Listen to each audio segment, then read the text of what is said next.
السلام علیکم، میرا نام عبدالرحیم ہے۔ مختلف احادیث کی کتابوں سے مختلف ٹاپکس پہ ویڈیوز بنا رہا تو امام ابو یعلا موصلی کی جو مجموعہ حدیث ہیں سے کچھ حدیثیں۔ اعوذ باللہ من الشیطان الرجیم، بسم اللہ الرحمن الرحیم۔ حدیث نمبر 7072، حضرت ابن عباس رضی اللہ تعالیٰ عنہ سے روایت ہے، انہوں نے حضرت میمونہ رضی اللہ تعالیٰ عنہ سے روایت کیا کہ رسول کریم صلی اللہ علیہ وسلم نے غسل فرمایا تو رومال لایا گیا، بس آپ صلی اللہ علیہ وسلم نے اسے ہاتھ نہ لگائے، فرمانے لگے پانی کے ساتھ اس طرح اپنی انگلیوں سے یعنی اپنے ہاتھ جھاڑنے لگے۔ ایک اور حدیث ہے 7073، حضرت ام المومنین میمونہ رضی اللہ تعالیٰ عنہ فرماتی کہ انہوں نے ایک لونڈی آزاد کی حضور صلی اللہ علیہ وسلم کے زمانہ مبارک میں نے اس کا ذکر حضور صلی اللہ علیہ وسلم کی بارگاہ میں کیا۔ مجھے آپ صلی اللہ علیہ وسلم نے فرمایا اگر تو اپنی خالہ کو دے دیتی تو تیرے لیے بڑا اجر ہوتا۔ ایک اور حدیث ہے 7074، حضرت یزید بن عاصم فرماتے ہیں کہ حضرت میمونہ رضی اللہ تعالیٰ عنہ مکہ مکرمہ میں بیمار ہو گئیں، ان کے پاس ان کے بھائیوں کے بیٹوں میں سے کوئی نہیں تھا۔ آپ نے فرمایا مجھے مکہ لے چلو، میں اس میں نہیں مرنا، کیونکہ حضور صلی اللہ علیہ وسلم نے فرمایا میں مکہ میں وصال نہیں کروں گی۔ انہوں نے آپ رضی اللہ تعالیٰ عنہ کو اٹھایا یہاں تک کہ مقام صرف میں ایک درخت کے نیچے جس کو حضور صلی اللہ علیہ وسلم نے لگایا تھا قباء کی جگہ آپ رضی اللہ تعالیٰ عنہ کا وصال ہو گیا۔ جب ہم نے آپ رضی اللہ تعالیٰ عنہ کو لحاظ میں رکھا، میں نے اپنی چادر کے لے کر آپ رضی اللہ تعالیٰ عنہ کے رخساروں کے نیچے رکھ دی لحاظ میں۔ حضرت ابن عباس رضی اللہ تعالیٰ عنہ نے پکڑی اور اس کو پھینک دیا۔ ایک اور حدیث ہے 7075، حضرت میمونہ بنت حارث رضی اللہ تعالیٰ عنہ جو حضور پاک صلی اللہ علیہ وسلم کی زوجہ محترمہ ہے، فرماتی حضور صلی اللہ علیہ وسلم عصر سے پہلے 2 رکعت ادا فرماتے تھے۔ ایک اور حدیث ہے 7077، حضرت ام المومنین میمونہ رضی اللہ تعالیٰ عنہ فرماتی کہ حضور صلی اللہ علیہ وسلم فرمائے میری مسجد میں نماز پڑھنا افضل ہے 1000 نمازوں سے، اس کے علاوہ دوسری مسجدوں میں نماز پڑھنے سے، مگر مسجد حرام۔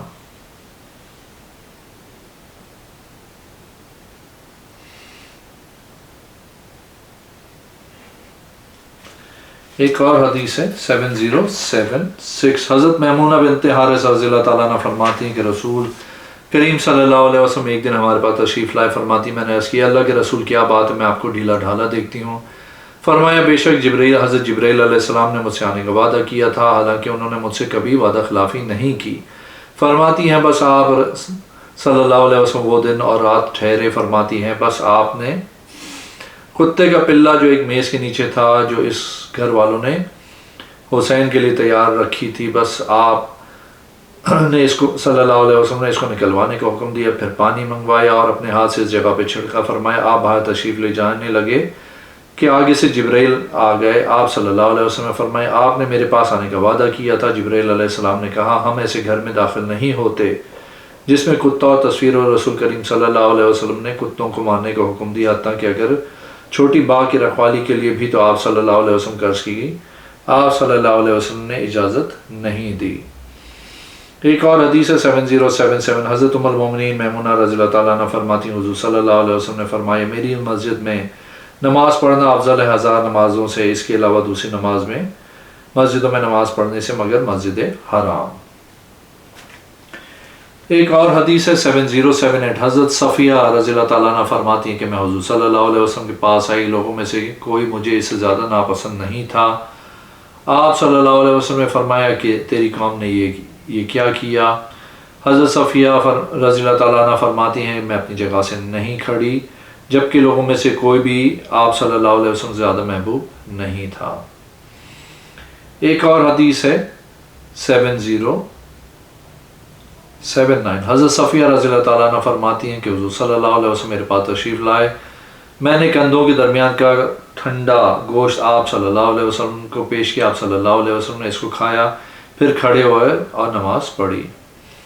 ایک اور حدیث ہے 7080، ام المومنین حضرت صفیہ رضی اللہ تعالیٰ عنہ فرماتی ہیں کہ رسول کریم صلی اللہ علیہ وسلم نے فرمایا لوگ اس گھر کی لڑائی سے نہیں رکیں گے حتیٰ کہ ایک لشکر لڑائی کرے گا، یہاں تک کہ وہ وادی بیدا کے مقام پہ ہوگا تو پہلے اور پچھلے زمین میں دھس جائیں گے اور ان کے درمیان والے بھی نجات نہیں پائیں گے۔ فرماتی میں نے عرض کی اللہ کے رسول صلی اللہ علیہ وسلم کہ آپ آپ صلی اللہ علیہ وسلم کا کیا خیال ہے اس میں مجبور بھی ہوں گے؟ آپ صلی اللہ علیہ وسلم نے فرمایا اللہ تعالیٰ ان کو ان کی نیتوں کے مطابق اٹھائے گا۔ ایک اور حدیث ہے 7081، حضرت صفیہ رضی اللہ تعالیٰ عنہ فرماتی ہیں حضور صلی اللہ علیہ وسلم گھڑے کی نبید کو حرام قرار دیتے۔ ایک اور حدیث ہے 7082، حضرت صفیہ رضی اللہ تعالیٰ عنہ فرماتی ہیں حضور صلی اللہ علیہ وسلم ان کا آزاد کرنا مہر رکھا، ان کے پاس داخل ہوئے، ان کے ہاتھ میں 4000 دانوں کی تسبیح تھی۔ آپ صلی اللہ علیہ وسلم نے فرمایا میں تم کو اس سے زیادہ ثواب والی تسبیح نہ سکھاؤں؟ حضرت صفیہ فرماتی ہیں حضور صلی اللہ علیہ وسلم نے فرمایا اس سے مجھے سکھایا تو یہ پڑھا کہ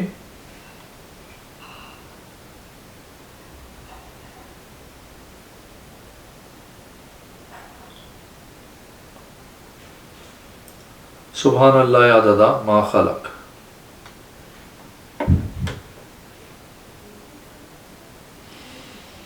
ایک اور حدیث 7083، حضرت صفیہ رضی اللہ تعالیٰ عنہ فرماتی ہیں حضور صلی اللہ علیہ وسلم نے ایک رات اپنی اونٹنی کی پیٹھ پہ مجھے اپنے پیچھے سوار کیا، مجھے نیند آ گئی، بس رسول کریم صلی اللہ علیہ وسلم نے مجھے ہاتھ اٹھا کے فرمایا اے فلانی، اے یہ کی بیٹی، اور فرمانے لگے اے صفیہ بے شک میں تجھ سے معذرت کرتا ہوں جو سلوک میں نے تیری قوم سے کیا ہے۔ وہ مجھے یہ بات کہتے تھے اور انہوں نے فلاں بات بھی مجھے کہی تھی۔ ایک اور حدیث 7084، حضرت صفیہ رضی اللہ تعالیٰ عنہ فرماتی ہیں کہ میں نے حضور صلی اللہ علیہ وسلم سے زیادہ اچھے اخلاق والا کبھی نہیں دیکھا۔ میں نے آپ صلی اللہ علیہ وسلم کو دیکھا، آپ مجھے آپ صلی اللہ علیہ وسلم نے خیبر سے سوار کیا اپنی اونٹنی کے پیچھے، رات کو میں اڑنے لگی، میرا سر کجاوے پہ لگتا، آپ صلی اللہ علیہ وسلم اپنے دست مبارک کو مجھ سے ملتے اور فرماتی یہ کیا ہے، چھوڑ اے بنت حی، یہاں تک کہ جب صبیحہ کے مقام پہ آئے آپ صلی اللہ علیہ وسلم فرمائے اے صفیہ میں عذر کرتا ہوں جو تیری قوم کے ساتھ میں نے کیا، وہ مجھے اس طرح کہا کرتے تھے۔ ایک اور حدیث 7085، حضرت صفیہ رضی اللہ تعالیٰ عنہ فرماتی ہیں میں حضور صلی اللہ علیہ وسلم کے پاس آئی، آپ صلی اللہ علیہ وسلم کے پاس بیٹھ کے گفتگو کی، آپ صلی اللہ علیہ وسلم مسجد میں اعتکاف بیٹھے ہوئے تھے، آپ صلی اللہ علیہ وسلم میرے ساتھ کھڑے ہوئے رات کو تاکہ مجھے گھر پہنچائیں۔ آپ صلی اللہ علیہ وسلم کو انصار کے 2 آدمی ملے، جب ان دونوں نے دیکھا تو ان کو شرم آئی، وہ واپس چلے گئے۔ آپ صلی اللہ علیہ وسلم نے فرمایا آ جاؤ، یہ صفیہ رضی اللہ تعالیٰ عنہ میری بیوی ہیں۔ ان دونوں نے کہا ہم اللہ سے پناہ مانگتے ہیں، اللہ پاک ہے۔ حضور صلی اللہ علیہ وسلم نے فرمایا تم دونوں کو کہتا ہوں تم دونوں برا گمان نہیں کرو گے، کیونکہ میں جانتا ہوں کہ شیطان انسان کے خون میں دوڑتا ہے۔ ایک اور حدیث 7086، حضرت ام المومنین ام حبیبہ رضی اللہ تعالیٰ عنہ فرماتی کہ ہم حضور صلی اللہ علیہ وسلم کے زمانے میں صبح کی نماز قربانی کے دن منا میں پڑھتے تھے۔ ایک اور حدیث 7087، حضرت ام سلمہ رضی اللہ تعالیٰ عنہ فرماتی ہیں کہ ایک عورت حضور صلی اللہ علیہ وسلم کے پاس ہی عرض کی یا رسول اللہ صلی اللہ علیہ وسلم، میری بیٹی کا شوہر فوت ہو گیا اور اس کی عدت گزر گئی ہے، مجھے اس کی آنکھ کے متعلق خوف ہے کہ وہ خراب ہے، کیا میں اس کی آنکھ میں سرما ڈالوں؟ حضور صلی اللہ علیہ وسلم نے فرمایا زمانہ جہالیت میں عورت 1 سال گزرنے کے بعد مینگتی پھینکتی تھی، آج تو عدت صرف 4 ماہ اور 10 دن ہے۔ ایک اور حدیث 7088، حضرت عمر بن عاص رضی اللہ تعالیٰ عنہ فرماتے ہیں کہ مجھے عتبہ بن ابی سفیان رضی اللہ تعالیٰ عنہ نے کہا کیا آپ کو وہ حدیث نہ بیان کروں جو ہم کو حضرت ام حبیبہ رضی اللہ تعالیٰ عنہ نے بیان کی؟ آپ نے کہا کیوں نہیں؟ وہ یہ ہے کہ حضور صلی اللہ علیہ وسلم نے فرمایا جو آدمی دن میں 12 رکعتیں نفل پڑھتا ہے اللہ اس کے لیے اس کے بدلے جنت میں محل بناتا ہے۔ حضرت ام حبیبہ رضی اللہ تعالیٰ عنہ فرماتی ہیں جب سے میں نے آپ صلی اللہ علیہ وسلم سے یہ سنا ہے اس کے بعد میں نے ان کو کبھی نہیں چھوڑا۔ حضرت نعمان فرماتے ہیں کہ میں نے بھی نہیں چھوڑا جب سے میں نے عمر سے سنا ہے۔ داؤد فرماتے ہیں ہم کبھی پڑھتے اور کبھی چھوڑتے ہیں۔ ایک اور حدیث 7089، حضرت ام حبیبہ رضی اللہ تعالیٰ عنہ سے مروی ہے کہ نبی کریم صلی اللہ علیہ وسلم نے فرمایا ملائکہ کسی ایک گروہ یا قافلے کی سنگت اختیار نہیں کرتے جس میں گھنٹی ہو۔ ایک اور حدیث 7090، حضرت ام حبیبہ رضی اللہ تعالیٰ عنہ سے پوچھا گیا کہ کیا حضور صلی اللہ علیہ وسلم انہیں کپڑوں میں نماز پڑھتے تھے؟ انہی کپڑوں میں نماز پڑھتے تھے جس میں جمع کرتے تھے۔ آپ رضی اللہ تعالیٰ نے فرمایا جی ہاں، جب اس میں نجاست کے اثار نہیں دیکھتے۔ ایک اور حدیث 7091 حضرت ام حبیبہ رضی اللہ تعالیٰ عنہ فرماتی میں نے رسول کریم صلی اللہ علیہ وسلم کو فرماتے ہوئے سنا، اگر مجھے اپنی قوم کی مشقت میں پڑ جانے کا خوف نہ ہوتا تو میں انہیں ہر نماز کے وقت مسواک کرنے کا حکم دیتا جیسا یہ وضو کرتے ہیں۔ ایک اور حدیث 7092 حضرت ام حبیبہ رضی اللہ تعالیٰ عنہ فرماتی میں نے عرض کی، اللہ کے رسول میری بہن ابو سفیان کی بیٹی سے نکاح فرمائیں لیں، میرا گمان ہے کہ رسول کریم صلی اللہ علیہ وسلم نے مجھ سے فرمایا کیا تو اس کو پسند کرتی؟ میں نے عرض کی جی ہاں اللہ کے رسول، میں آپ سے الگ ہونے والی نہیں ہوں اور میں اس کو پسند کرتی ہوں جو مجھے میری بہن کے بھلائی میں شریک کرے۔ فرماتی ہیں کہ رسول کریم صلی اللہ علیہ وسلم نے فرمایا بے شک وہ میرے لیے حلال نہیں۔ آپ فرماتی ہیں کہ میں نے عرض کی اللہ کے رسول قسم بے خدا ہم باتیں کیا کرتی ہیں کہ آپ درا بنت ابو سلمہ سے نکاح کرنا چاہتے ہیں۔ رسول کریم صلی اللہ علیہ وسلم نے فرمایا کیا ام سلمہ کی بیٹی کے ساتھ؟ میں نے عرض کی جی ہاں۔ رسول کریم صلی اللہ علیہ وسلم نے فرمایا اللہ کی قسم اگر وہ میری گود میں پلنے والی نہ ہوتی تو بھی وہ میرے لیے حلال نہ تھی، کیونکہ وہ میری رضاعی بھائی کی بیٹی ہے۔ مجھے ابو سلمہ کو حضرت صوبیہ نے دودھ پلایا ہے، بس تم اپنی بیٹیاں بہنیں مجھ پہ پیش نہ کیا کرو۔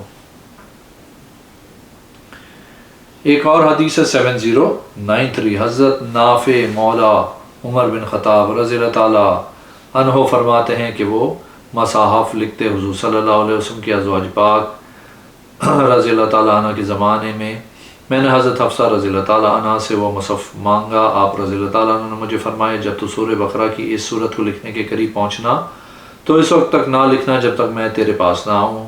میں تم کو لکھواؤں گی اس طرح کہ میں نے حضور صلی اللہ علیہ وسلم سے یاد کی ہے۔ حضرت نافع رضی اللہ تعالیٰ عنہ فرماتے ہیں جب میں اس پہ پہنچا جس ورقے پہ یہ لکھنا تھا میں وہ لایا، حضرت حفصہ نے لکھوایا، فرمایا لکھ حافظ علی الصلاۃ والصلاۃ الوسطیٰ وصلاۃ العصر وقوموا للہ قانتین۔ ایک اور حدیث 7094 حضرت ام المومنین ام حبیبہ رضی اللہ تعالیٰ عنہ فرماتی حضور صلی اللہ علیہ وسلم نے فرمایا جس نے ظہر سے پہلے 4 رکعتیں ادا کی اور 4 اس کے بعد اس پہ اللہ جہنم کی آگ حرام کر دے گا۔ ایک اور حدیث 7095 حضرت ام المومنین ام حبیبہ رضی اللہ تعالیٰ عنہ فرماتی حضور صلی اللہ علیہ وسلم چٹائی پہ نماز پڑھتے تھے۔ ایک اور حدیث 709 حضرت ام المومنین ام حبیبہ رضی اللہ تعالیٰ عنہ فرماتی کہ حضور صلی اللہ علیہ وسلم نے فرمایا ابن آدم کا حل کلام اس پہ وبال ہے، اس کے لیے نفع مند نہیں مگر نیکی کا حکم دینا اور برائی سے منع کرنا یا اللہ عز و جل کا ذکر کرنا۔ ایک اور حدیث 7097 حضرت ام المومنین ام حبیبہ رضی اللہ تعالیٰ عنہ فرماتی حضور صلی اللہ علیہ وسلم نے فرمایا وہ اونٹ جس کے ساتھ گھنگرو ہوتے ہیں اس کے ساتھ فرشتے مصاحب نہیں ہوتے ہیں۔ ایک اور حدیث 7098 حضرت ام حبیبہ رضی اللہ تعالیٰ عنہ فرماتی کہ رسول کریم صلی اللہ علیہ وسلم نے فرمایا آدمی کا ہر کلام اس پہ وبال ہوتا ہے، اس کے لیے نفع کا باعث نہیں ہوتا سوائے اس کے کہ وہ نیکی کا حکم کرے یا برائی سے منع کرے یا اللہ کا ذکر کرے۔ ایک اور حدیث 7099 حضرت ام حبیبہ بنت سفیان نے حدیث بیان فرمائی کہ نبی کریم صلی اللہ علیہ وسلم نے فرمایا جس شخص نے دن کی فرض نماز کے ساتھ 12 رکعتیں پڑھی اللہ تعالیٰ اس کے لیے جنت میں گھر بنائے گا۔ ایک اور حدیث ہے 7100 حضرت ام حبیبہ رضی اللہ تعالیٰ عنہ فرماتی ہیں کہ میں نے رسول کریم صلی اللہ علیہ وسلم کو فرماتے ہوئے سنا ایسا قافلہ جس میں گھنٹی ہو فرشتے اس کے ساتھ نہیں چلتے۔ ایک اور حدیث 7101 حضرت ام المومنین ام حبیبہ رضی اللہ تعالیٰ عنہ فرماتی ہیں کہ حضور صلی اللہ علیہ وسلم نے فرمایا جس نے عصر سے پہلے 4 رکعتیں ہمیشہ ادا کی اس کے لیے اللہ عز و جل جنت میں گھر بنا دے گا۔ ایک اور حدیث 7102 حضرت ام حبیبہ رضی اللہ تعالیٰ عنہ فرماتی ہیں کہ رسول کریم صلی اللہ علیہ وسلم نے فرمایا جس آدمی نے ایک دن میں 12 رکعت ادا کی اللہ اس کے لیے جنت میں گھر بنائے گا۔ ایک اور حدیث 7103 حضرت ام المومنین ام حبیبہ رضی اللہ تعالیٰ عنہ فرماتی ہیں کہ حضور صلی اللہ علیہ وسلم نے فرمایا جس نے ظہر سے پہلے 4 رکعتیں ادا کی اور 4 اس کے بعد اس پہ اللہ جہنم کی آگ حرام کر دے گا۔ ایک اور حدیث 7104 حضرت ام المومنین ام حبیبہ رضی اللہ تعالیٰ عنہ سے پوچھا گیا کہ کیا حضور صلی اللہ علیہ وسلم انہی کپڑوں میں نماز پڑھتے تھے جس میں جمع کرتے تھے؟ آپ رضی اللہ تعالیٰ عنہ نے فرمایا جی ہاں، وہی کپڑا جس میں ہوتا جو کچھ ہوتا، یعنی ہم بستری۔ ایک اور حدیث ہے، حدیث نمبر 7105 حضرت ام المومنین ام حبیبہ رضی اللہ تعالیٰ عنہ فرماتی ہیں کہ حضور صلی اللہ علیہ وسلم جب اذان سنتے تو آپ صلی اللہ علیہ وسلم وہی کلمات پڑھتے، جواباً جو مؤذن پڑھتا تھا یہاں تک کہ وہ خاموش ہو جاتا۔ ایک اور حدیث ہے 710 سے حضرت ام المومنین ام حبیبہ رضی اللہ تعالیٰ عنہ فرماتی ہیں حضور صلی اللہ علیہ وسلم وہی کلمات پڑھتے جو مؤذن پڑھتا تھا یہاں تک کہ وہ خاموش ہو جاتا۔ ایک اور حدیث ہے 7107 حضرت ام حبیبہ بنت ابو سفیان نے حدیث بیان کی کہ رسول کریم صلی اللہ علیہ وسلم نے فرمایا اگر میری امت پہ مجھے مشقت کا خوف نہ ہوتا تو میں ہر نماز کے وقت انہیں مسواک کرنے کا حکم دیتا جیسا وہ وضو کرتے ہیں۔ ایک اور حدیث ہے 7108 حضرت ام المومنین ام حبیبہ رضی اللہ تعالیٰ عنہ فرماتے حضور صلی اللہ علیہ وسلم نے فرمایا جس نے اپنی شرمگاہ کو چھوا اس کو چاہیے کہ وہ وضو کرے۔ مقبول فرماتے ہیں کہ جو جان بوجھ کے مس کرے۔ ایک اور حدیث ہے 7109 حضرت ام المومنین ام حبیبہ رضی اللہ تعالیٰ عنہ فرماتی ہیں حضور صلی اللہ علیہ وسلم نے آگ سے پکی ہوئی چیز کھائی، اس کے بعد وضو کیا۔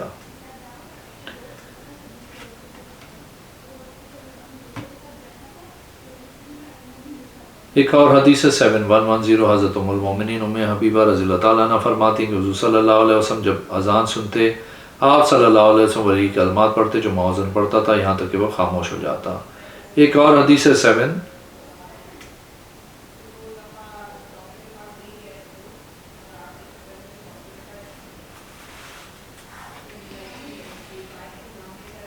اگر آپ نے میرے چینل کو اب تک سبسکرائب نہیں کیا تو پلیز کیجیے، اس ویڈیو کو لائک کیجیے۔ اگلی میں انشاءاللہ حاضر ہوتا ہوں۔ اللہ حافظ۔